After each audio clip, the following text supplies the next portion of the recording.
Bonjour à tous. Aujourd'hui, je vais vous faire un petit tutoriel pour vous expliquer comment installer donc un émulateur Android sur votre PC Windows, donc avec l'utilisation de VirtualBox.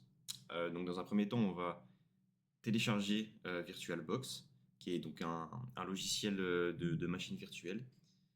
Et ensuite, je vais vous montrer comment on va pouvoir, à partir d'une image Android, l'installer sur VirtualBox et donc pouvoir l'émuler et avec ça émuler pardon, une machine Android sur votre ordinateur Windows.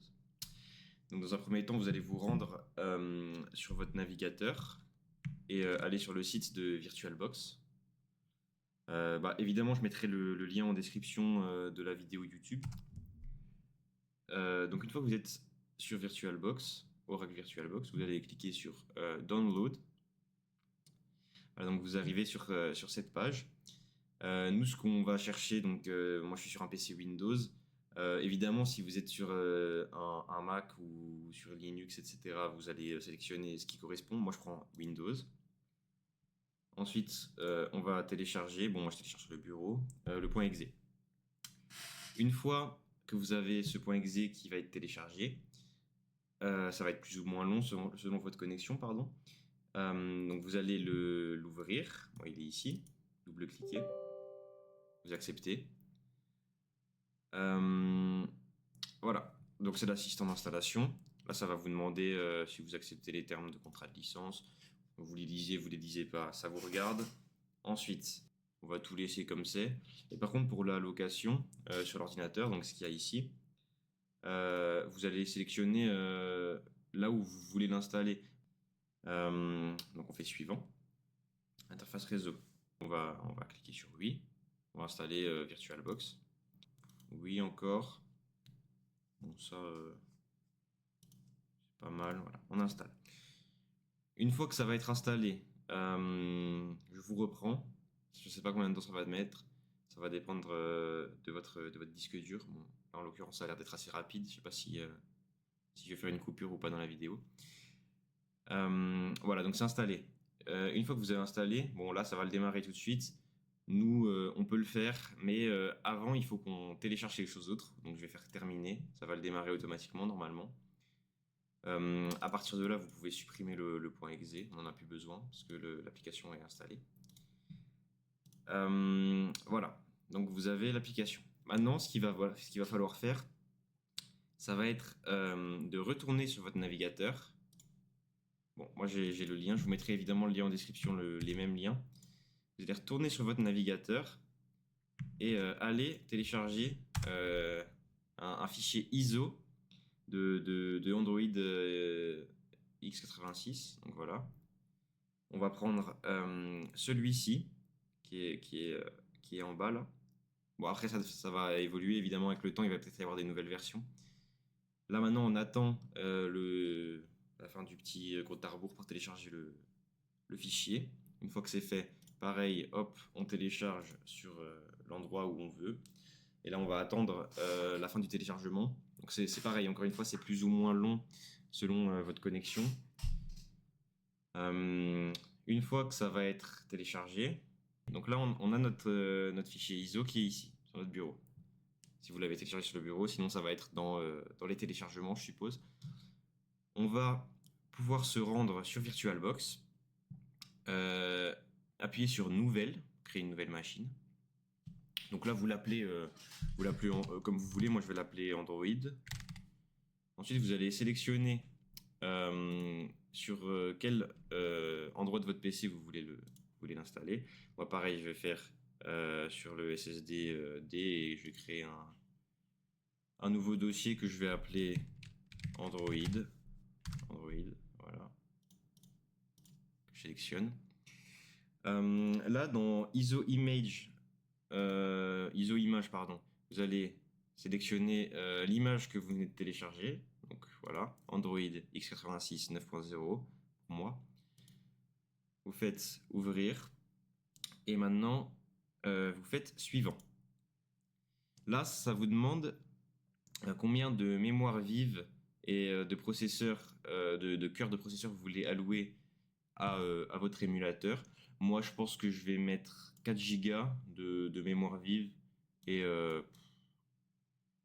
peut-être 4 processeurs.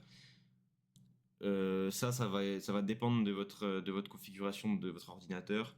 Et honnêtement, j'ai pas vraiment vu de différence entre ce PC-là et un PC moins performant sur lequel j'ai déjà fait cette manipulation.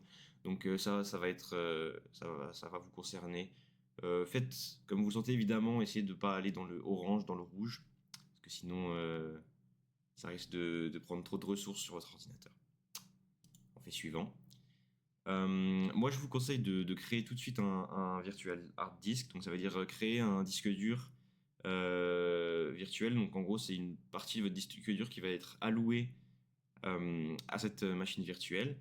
25 Go, c'est déjà pas mal pour une machine Android. Voilà, on fait suivant. Donc là, on a le résumé.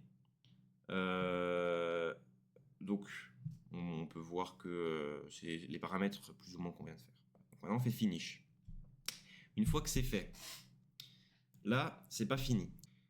Voilà, donc une fois que là, on a fait ce qu'on vient de faire, on va aller dans configuration. On est dans configuration. On va commencer par aller dans l'onglet système, accélération. Et dans l'interface, là, on va prendre KVM. Ensuite, on va aller dans l'onglet affichage et sélectionner VBox VGA, c'est important. Ensuite, une fois que vous avez fait ça, vous faites OK. On va cliquer sur démarrer, attendre un petit peu que la machine virtuelle se lance.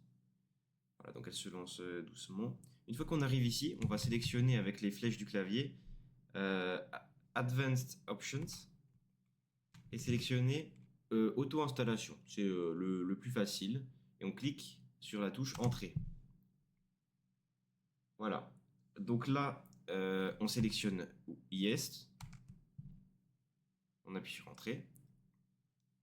Ça va, voilà, ça va effacer tout le disque dur virtuel qu'on a créé et installer le Android dessus.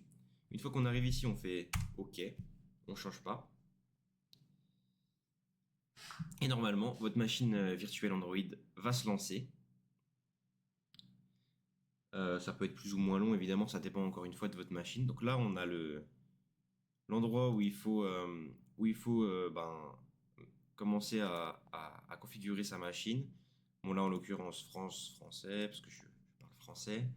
Se connecter au Wi-Fi. Pour l'instant, on peut faire ignorer, mais si vous voulez le faire tout de suite, voilà, vous allez normalement, si vous avez Internet sur votre ordinateur, cliquer sur Virt Wi-Fi.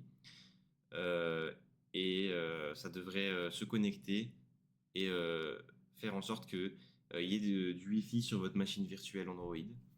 Voilà, bon, là maintenant ça va évidemment faire des mises à jour, j'aurais dû faire ça un peu plus tard. Voilà, donc c'est fini. Ça, on va pas le faire parce que voilà, on s'en fiche un petit peu. Notre machine virtuelle, on va s'en servir pour des usages qui nous regardent, mais on n'est pas obligé de transférer les fichiers de notre téléphone dessus. Pareil, le code Google, pour l'instant, on peut ignorer. Parce que en fait, ça va dépendre de ce que vous voulez faire de votre machine virtuelle. Voilà, donc ça, c'est tout ce qui va être là. Vous faites les paramètres que vous voulez, hein, évidemment. Moi, je vais faire ça.